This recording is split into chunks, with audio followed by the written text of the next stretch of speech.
Ada yang tahu tadi lagu apa? Itu lagu Jemplang Bangkok. Salah satu tradisi, salah satu sastra lisan yang ada di Jawa Barat.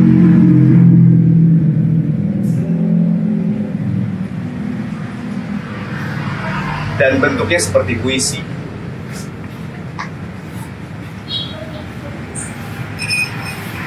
Dan ngomongin soal puisi,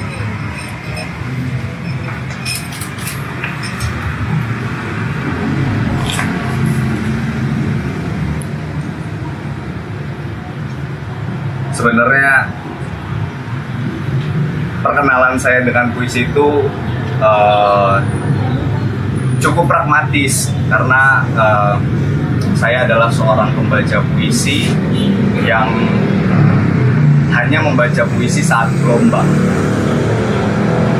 Dan dalam perjalanan saya membaca puisi dan mengenali puisi ada berbagai macam berbagai macam pengetahuan tentang puisi itu sendiri. Awalnya saya pikir kalau puisi itu semakin diteriak-teriakan, semakin disedih-sedihkan, itu semakin bagus. Dan itu biasa banget saya temui. Semakin dia teriak, semakin dia nangis, terseduh-seduh, itu akan semakin bagus. Tapi ternyata begitu perjalanan saya mengenal puisi, ternyata tidak seperti itu. Pertama kali saya baca puisi dan ikut lomba itu di UNAS, Universitas Nasional. Waktu itu mereka mengadakan lomba tentang waktu itu ngangkat tentang Taufik Ismail, dan saya membacakan puisi Kita Adalah Pemilik Sah Republik Ini. Dan karena referensi saya, senior-senior saya punya suara-suara yang dahsyat baca puisinya, maka saya meniru. Awalnya dengan meniru. Puisinya seperti ini. Tidak ada pilihan lain. Kita harus berjalan terus, karena berhenti atau mundur berarti hancur. Kira-kira seperti itu. Dan seperjalanan saya mengenal puisi yang awalnya puisi-puisi itu yang saya pikir puisi bagus itu adalah diteriak-teriakan dan disedih-sedihkan, ternyata berubah ketika saya bertemu dengan Sapardi, dengan puisi Aku Ingin. Saya mencoba membaca puisi Aku Ingin dengan gaya Kita Adalah Milik Sah Republik Ini. Aku ingin mencintaimu dengan sederhana, dengan kata yang tak sempat diucapkan, kayu kepada api yang menjadikannya api. Lebay gak sih? Lebay gak? Lebay ya? Untuk orang yang tahu puisi Sapardi itu kayak gimana gitu, pasti akan merasakan kalau cara pembacaan seperti itu gak cocok gitu dengan puisi Sapardi. Atau disedih-sedihkan.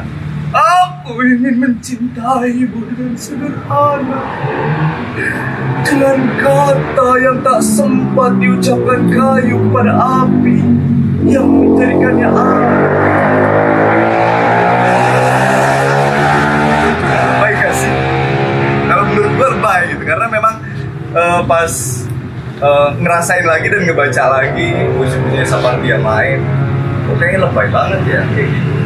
Dan kecenderungan orang untuk baca puisi yang besar-besarkan, dimarah-marahkan, atau disedih-sedihkan ternyata salah. Dan pada saat itu saya juga berpikir bahwa ternyata tidak semua puisi bisa dibacakan dengan keras atau dengan sedih. Dan ternyata gambaran untuk penilaian untuk puisi itu ya lagi-lagi melihat apa sih yang coba disampaikan oleh puisi itu.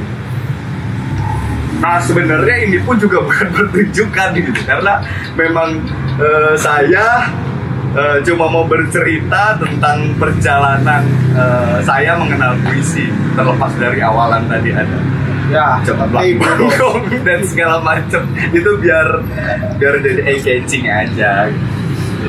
Bahkan ada contekan nih di belakangnya. Nah kayak gitu.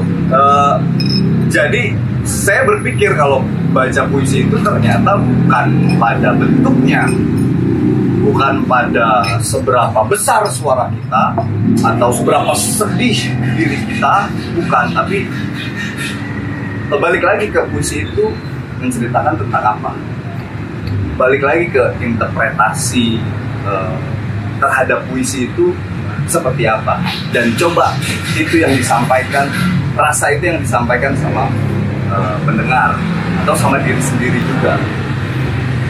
Nah dari situ saya jadi berpikir puisi itu apa sih? puisi kan sekumpulan kata-kata ya, yang punya makna. Kata-kata muncul karena dia punya makna yang tersusun dan jadilah makna dari puisi itu gitu. Susunan dari kata-kata yang bermakna jadi punya makna baru atas puisi itu. Saya jadi berpikiran kayak gitu karena menyampaikan puisi kan adalah persoalan menyampaikan makna puisi itu. Membacakan puisi adalah persoalan menyampaikan makna puisi. Jadi yang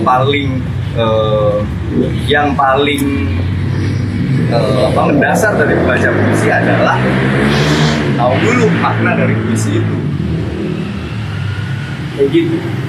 Nah terus saya nyoba berbagai macam interpretasi akhirnya dari puisi-puisi itu, dan akhirnya setelah dapat apa isi puisi itu jadi banyak bentuk yang justru bisa dieksplor, tidak hanya lewat pembacaan saja, tapi juga bisa dinyanyikan, tapi juga bisa diinterpretasikan lewat media tubuh, tapi juga bisa diinterpretasikan lewat musik, tapi bisa diinterpretasikan lewat bunyi, asal tahu core makna dari puisi itu apa, dan tahu juga bentuknya itu akan menghasilkan rasa yang seperti apa. Kayaknya sih kayak gitu. Cuman yang mungkin bisa kita coba kalau misalnya puisi itu harus sinkron dengan artinya, mungkin teman-teman di sini juga bisa coba kali ya. Jadi apakah benar puisi itu harus serasa aman? Apakah benar puisi itu harus berasa sama kata-kata yang ada di dalamnya? Kita coba main sama Aldi. Jadi ini namanya arisan rasa. Jadi mungkin ada volunteer dulu kali ya. Siapa gitu yang mau ikutan? Ada? Halo. Nggak ada orang. Nggak usah takut. Boleh siapapun ya, kakak-kakak. Boleh satu orang. Abang Ibe mungkin. Supaya lu buat tunjuk. Bukan takut tapi jijik sama Aldi. Apa sih? Talita. Jadi kita coba teman-teman baca satu bait aja puisi, terus nanti di situ ada kocokannya rasa apa yang akan teman-teman bacain dari puisi itu. Apakah sinkron apa enggak?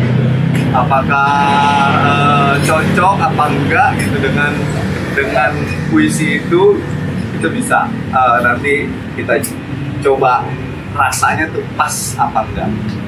Siapa? Talita. Piran nggak ada. Talita. Yuk, mari. Talita. Boleh tuh Talita. Oke. Kasih satu puisi. Ya, hai. Tepuk tangan dong untuk Talita.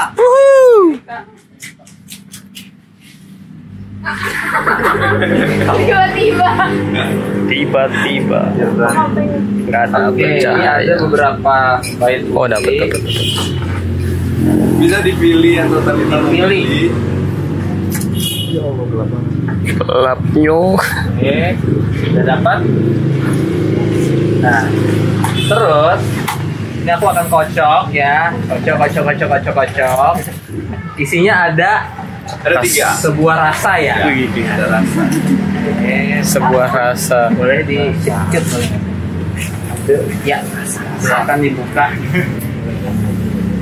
Judul puisinya apa Tal? Pink di atas pom. Pink di atas Wih, pom. di- Sutarji. Ih, Ke depan apa? Ke depan ya. Boleh tetap. ayo. Mari.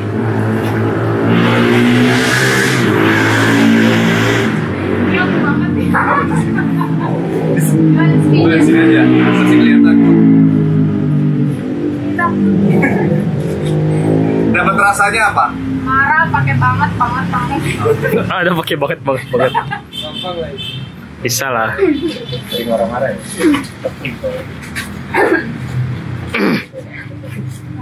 Ya silakan. Dipupuk dulu marahnya. Semarah. Wis.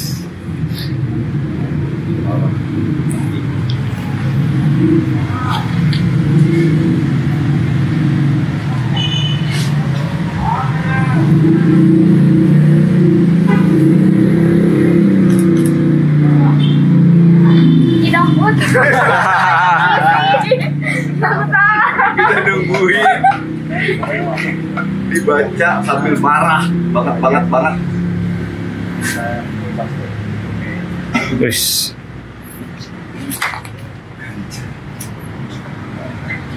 Mencekam ya merah.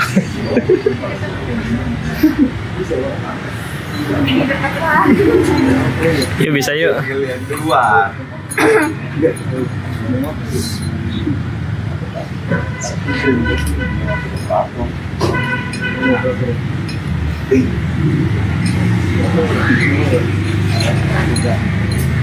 Ping di atas pong. Pong di atas ping. Ping bilang pong. Pong bilang ping. Mau pong? Bilang ping. Mau bilang pong. Mau ping? Bilang pong. Mau bilang ping. Nah,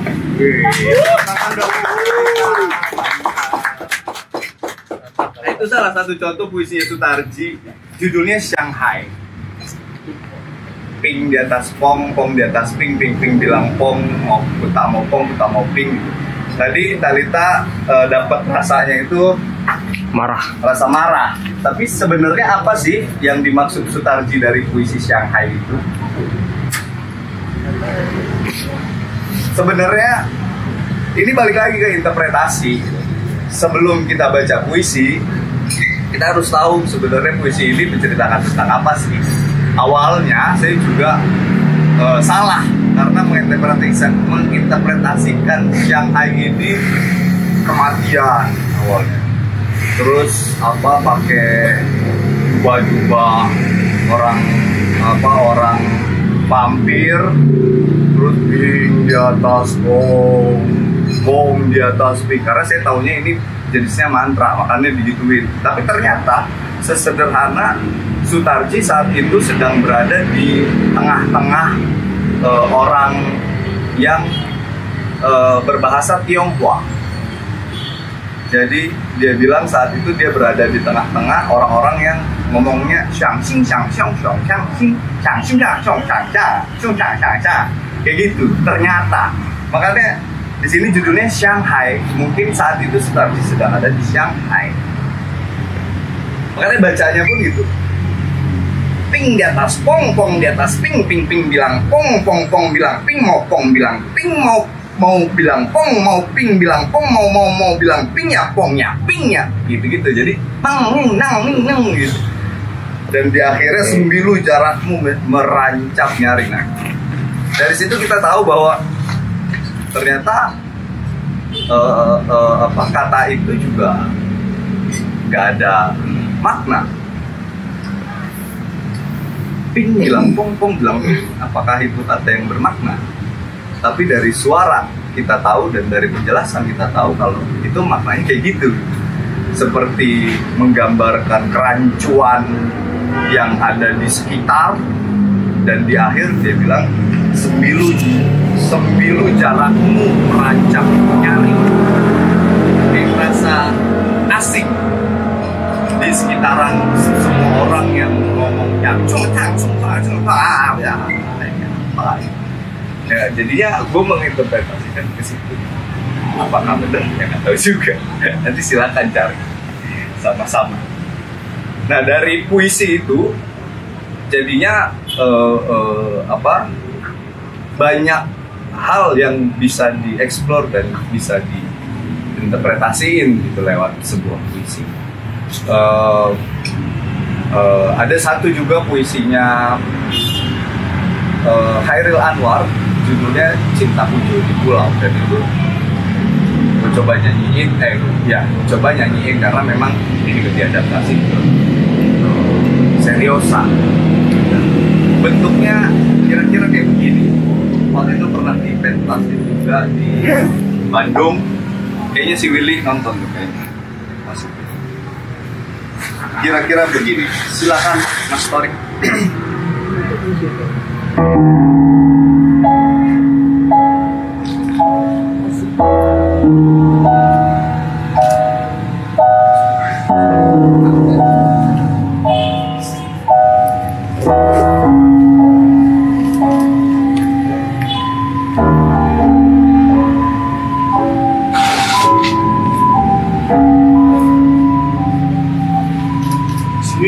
Cintaku jauh di pulau,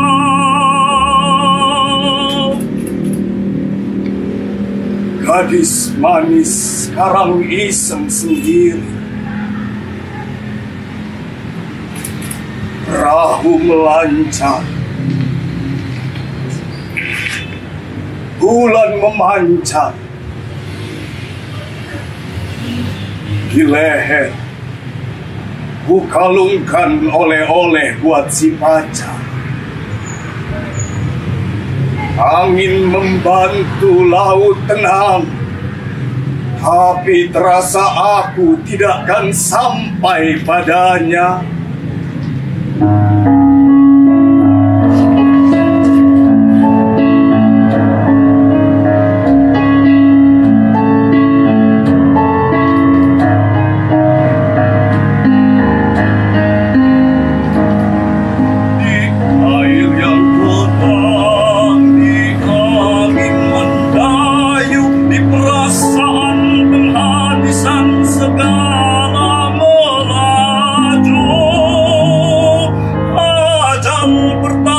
Sambil berkata, tunjukkan perahu ke pangkuanku saja.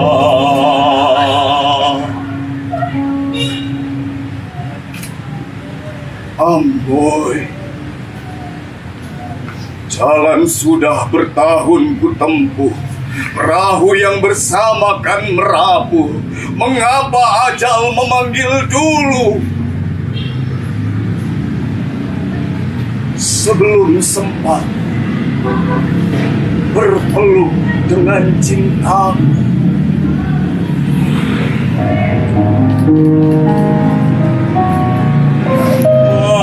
Manismu jauh di pulau,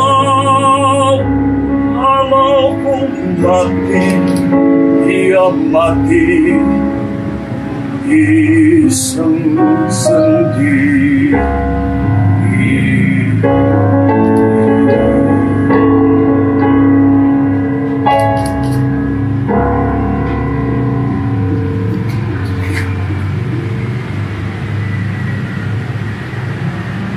Kira-kira begitu. Boleh tepuk tangan dulu. Tangan ini. Nah itu jadi sebenarnya kalau menurut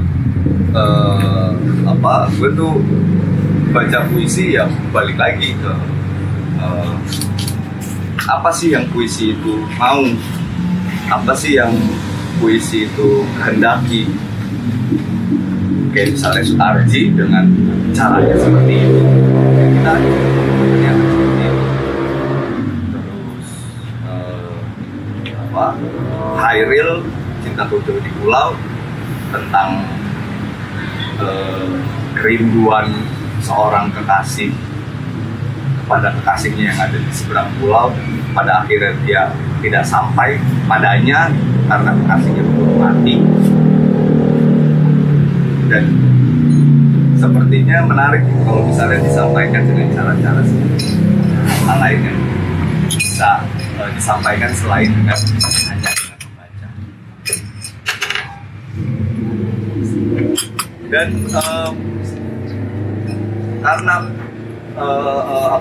dengan menyederhanakan hal itu, jadi gue kadang suka membagi puisi itu ke dua hal, ke dalam dan keluar. Puisi-puisi yang butuh kedalaman seperti puisinya Sapardi, termasuk Chairil Anwar, itu tidak bisa bukannya tidak bisa, kayak nggak cocok gitu kalau dibawain dengan marah-marah atau terlalu disini-sinikan. Cuma sebenarnya bukannya haram ya, tergantung dari gimana konteks ngelihat situasi itu. Kayak misalnya puisinya Sapardi yang Aku Ingin, kalau misalnya dibawa, bisa juga sebenarnya dibawakan dengan nangis dan terseduh-seduh, karena memang salah satu ininya keistimewaannya dari puisi Sapardi, dia sangat tidak bukan mengajak, dia bilang puisi itu semakin banyak yang menginterpretasi semakin hidup. Jadi semakin banyak orang dengan berbagai versi dari puisinya akan menghidupkan puisi itu sendiri. Kayak pernah juga ngelihat Atika Hasiholan bacain puisinya Sapardi yang Aku Ingin, itu dengan aku ingin mencintaimu dengan sederhana gitu. Kayak aku ingin mencintaimu dengan sederhana, Mas, kenapa sih susah banget gitu. Itu juga bisa kayak gitu, karena puisinya Sapardi berpeluang untuk itu. Cuma kalau bacain ping di atas pom, ping di atas pom, mau ping bilang pom, itu kan nggak enak. Jadi harus tahu juga konteks dan interpretasi dari puisi itu.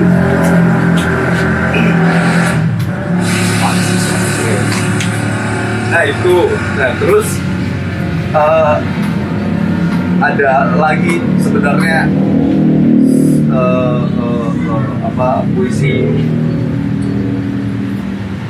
puisi mantra yang di luar selain Sutarji. Dan ini perkenalan saya juga dengan puisi mantra. Awal perkenalan saya dengan puisi mantra itu puisinya Ibrahim Satta yang Dandin. Karena nggak tahu kan puisi ini tentang apa gitu. Ceritanya tentang apa gitu. Dan pada akhirnya saya pun punya interpretasi saya sendiri atas puisi ini. Karena puisi mantra mungkin ngomonginnya soal rima, soal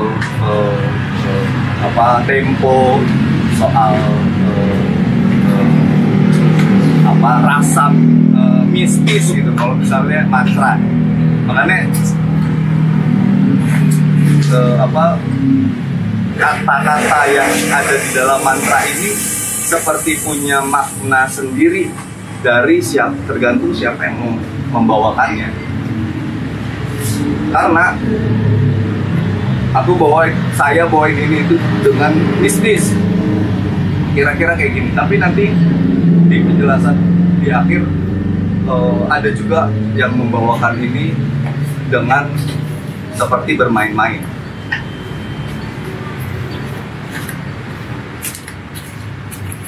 Oh, terima kasih Mas, ya Allah. Asik. Capsir. Gawat. Minum dulu ya, puisinya susah ini. Masih belum perform.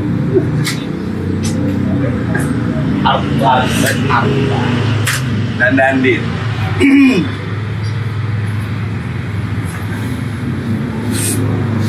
Boleh diganti lampu. Wis. Sama yang baru yang mistis.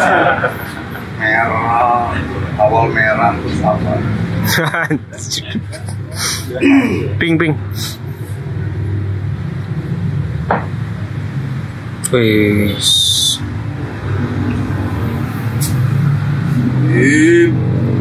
Ibrahim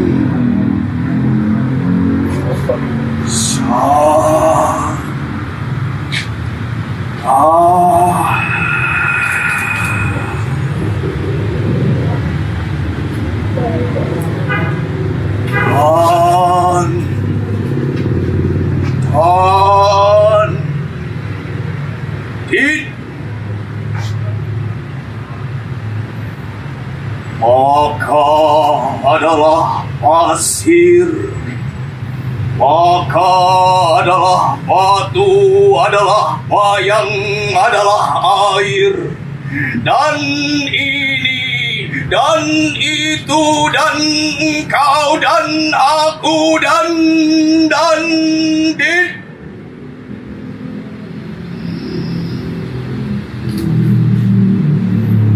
di sana pasir, di sini pasir, di sana batu, di sini batu, di sana bayang, di sini bayang, di sana air, di sini air.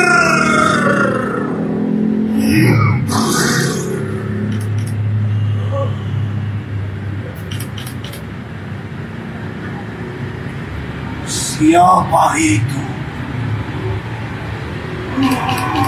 Maka adalah lengan tergabung dalam beragam makna di mana aku ada, dan sebagaimana biasa aku pun lupa sesuatu yang tak ku tahu. In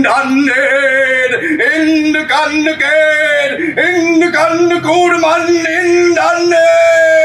kaukah itu yang membasuh kaki, yang membasuh bumi, yang ada tak ada, yang hilang tak hilang, jauh tak jauh, dekat tak sentuh, di pasir, di batu, di bayang, di situ, di sana, di sini.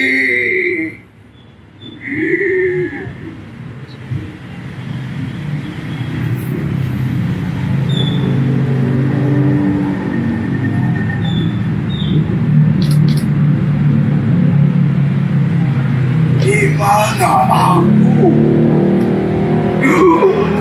Kuraba adumu, kusapa jua diriku, kanak-kanak dan kupu-kupu yang di kakimu itu, dan in the kudeman,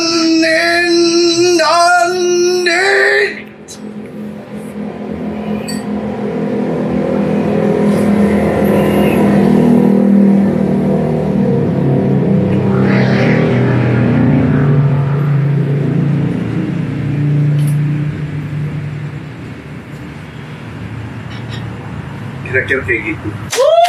Asik. Dan ternyata ada yang bawain ini dengan cara seperti bawain lagu anak-anak, kayak wak-wak gung, nasinya nasi jagung, lalamnya lalang kangkung, gangginggung, kita laipin.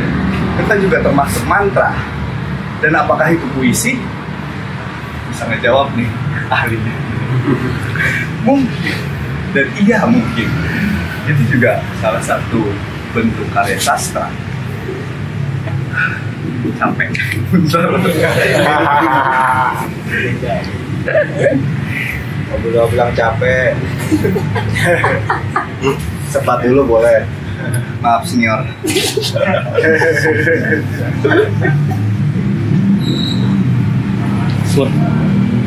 Dan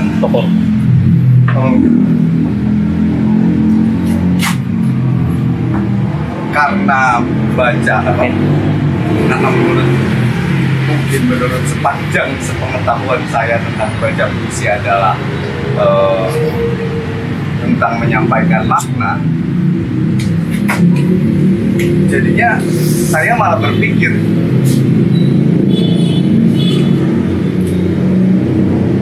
pada saat kita ngobrol, kita pun juga menyampaikan makna.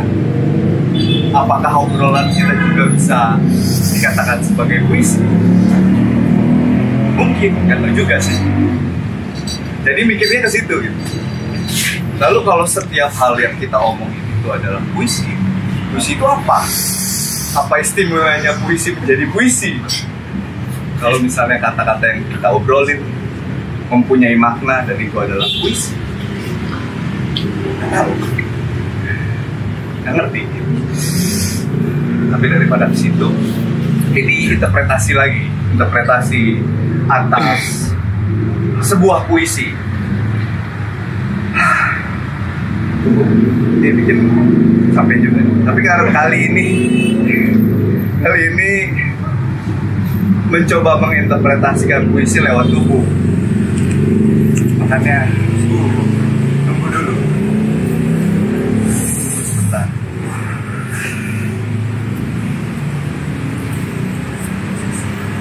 Dia ini mencoba bereksperimentasi dengan menginterpretasikan puisi melalui tubuh. Bismillahirrahmanirrahim.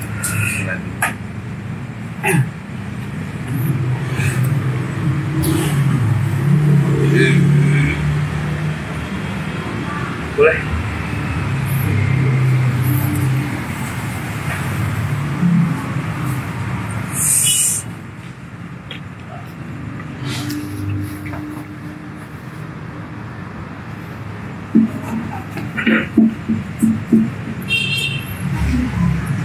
Silakan Mas Fajri.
Aku masih menyebut namamu.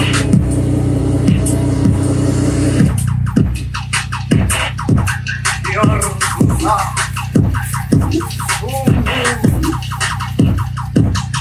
ingat kau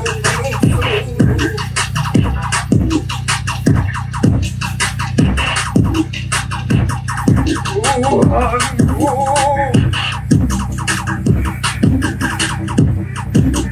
Aku hilang bentuk, remuk.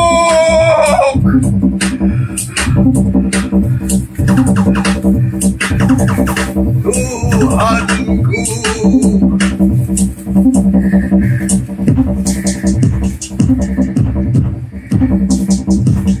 di pintumu aku mengetuk.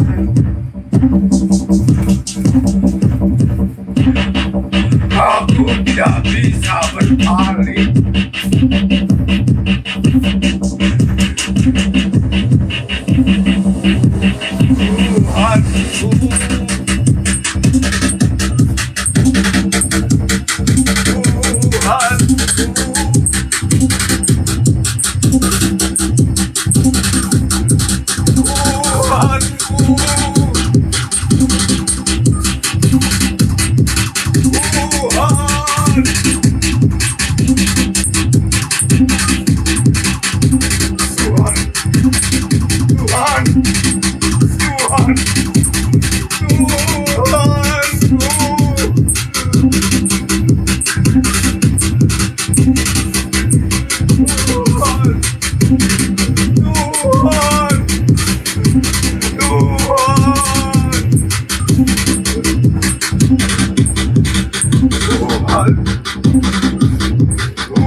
La la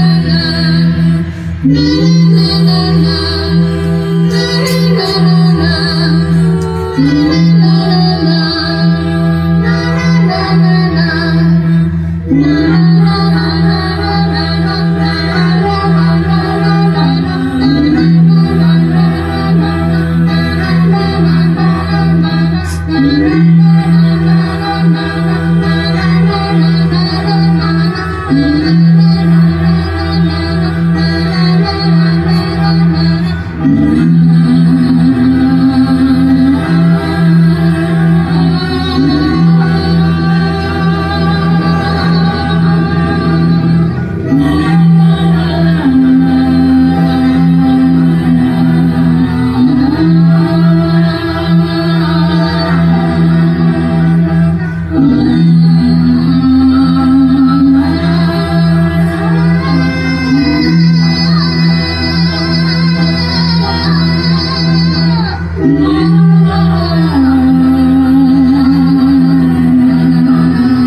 Itu dah.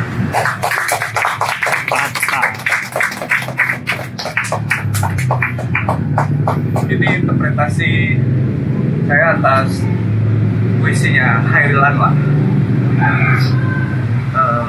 Untuk doa pada pemeluk yang teguh. Di awal tadi ada jemplang bangkong. Itu bukan hanya sebagai awalan sebenarnya, tapi seperti ingin membandingkan antara puisi zaman dulu yang anonim dan isi dari puisi Jemplang Bangkong itu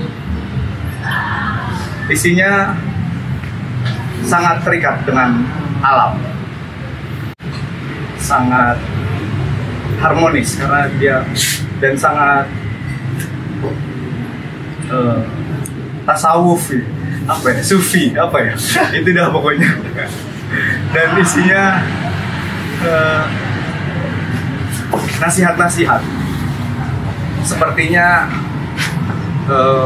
orang yang menciptakan itu sudah tahu Tuhan, menurutnya sudah sangat yakin akan Tuhan ada di dalam hatinya sampai melahirkan karya yang isinya seperti Jemplang Bangkong itu. Nanti bisa dicari isinya dan bisa di-searching dan ngebandingin dengan karya doanya Hairil Anwar dengan tubuh modernnya yang masih mencari Tuhan. Tuhanku dalam terlalu aku masih menyebut namamu, masih persoalan aku dan Tuhanku, aku dan Tuhanku, masih individual, aku dan Tuhanku. Tapi orang yang sudah menemukan Tuhan, bicaranya sudah ke alam, ke nasihat, ke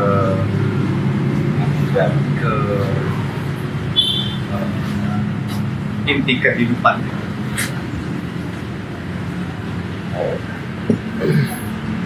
Apakah puisi sesakral itu? Apakah puisi bisa menjadi mitos dan berpengaruh terhadap tubuh kita? Apakah puisi sesakral itu? Mungkin perbandingan yang paling pas adalah untuk menjawab pertanyaan tadi. Dan saya juga baru kenal ketika di Atelier adalah puisi Charles Bukowski apakah puisi sakral itu? Charles Bukowski sangat biasa dalam kata-katanya dan sangat keseharian. Boleh saya bacain? Boleh.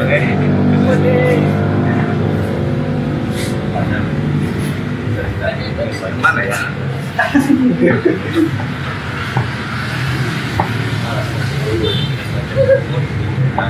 Charles Bukowski.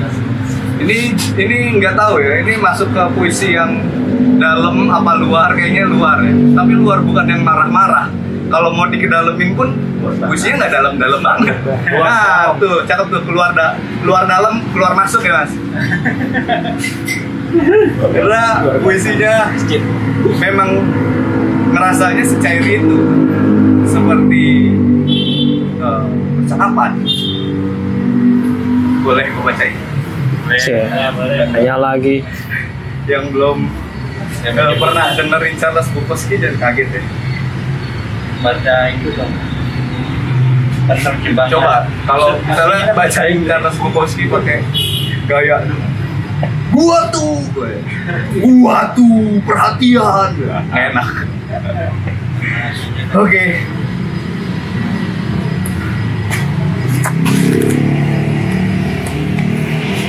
Charles Bukowski.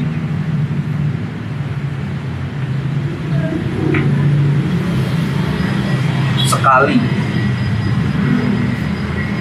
Oh, sekali ini gua mohon.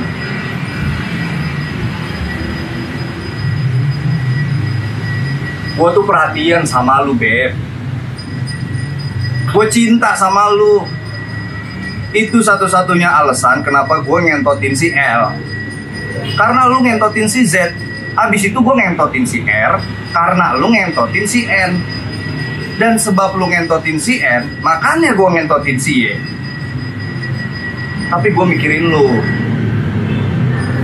Ngebayangin lu rebahan kayak bayi di atas perut gue.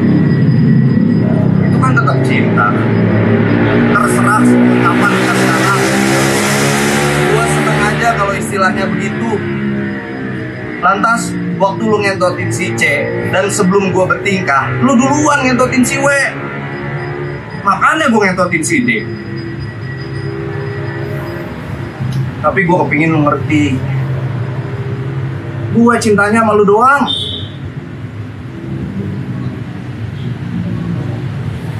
Asal lu tahu, gue mikirin lu mulu.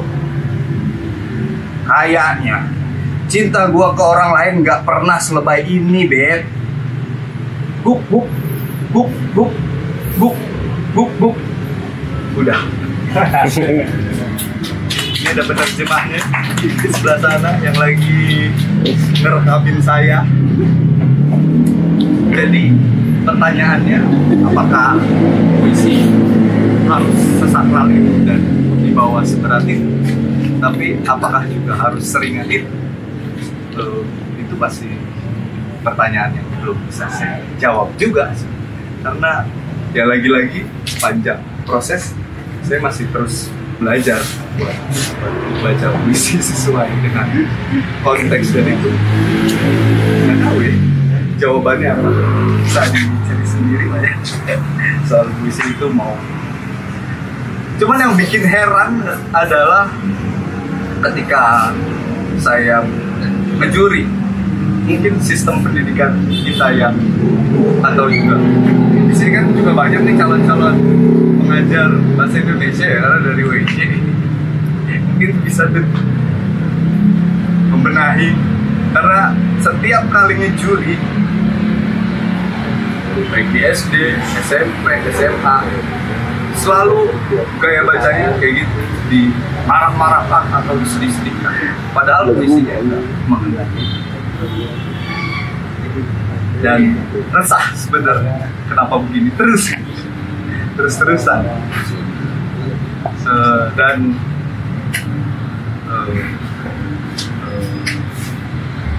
selalu dan berrima.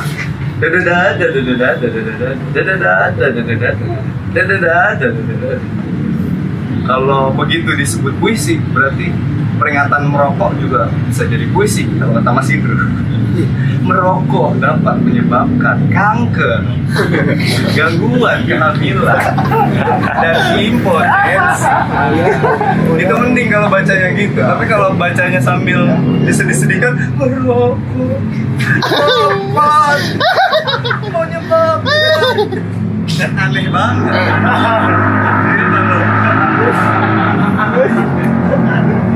Nah, itu yang bikin resah sebenarnya.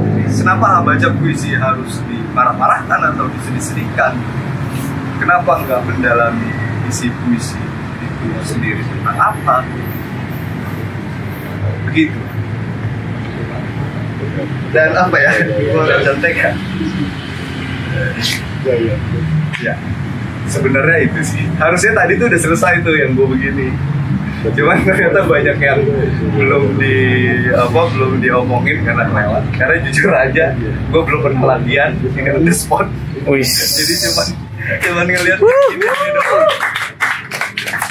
Jadi mohon maaf tadi pas di awal juga rada ngeblank. Jadi begitulah kira-kira pementasan kali ini. Bukan disebut pementasan sih, sebenarnya curhat gitu, karena memang dari 2009 fokus dibaca puisi walaupun pragmatis ya, karena ada lomba gitu. Cuman dari situ ngelihat baca puisi, terus ngelihat orang baca puisi gitu, yang awalnya gue berpikiran baca puisi yang bagus tuh yang marah, makin kenceng suaranya, makin gede suaranya, makin bagus. Ternyata enggak, makin sedih, makin berlinang air mata, makin ke bawah, menghamba-hamba, makin bagus. Ternyata enggak. Dan itu juga dan yang keresahan juga adalah sistem pendidikan kita yang menganggap puisi juga seperti itu, menganggap baca puisi ya seperti itu, bukan mengapresiasi isi dari puisinya, tapi sudah langsung bentuk puisi itu sendiri harus diapakan. Lalu seperti itu. Terima kasih banyak semua sudah menyempatkan hadir dan menonton selama nggak tahu berapa lama, 58 menit. Terus on the spotan saya mohon maaf. Hampir sejam. Yoi.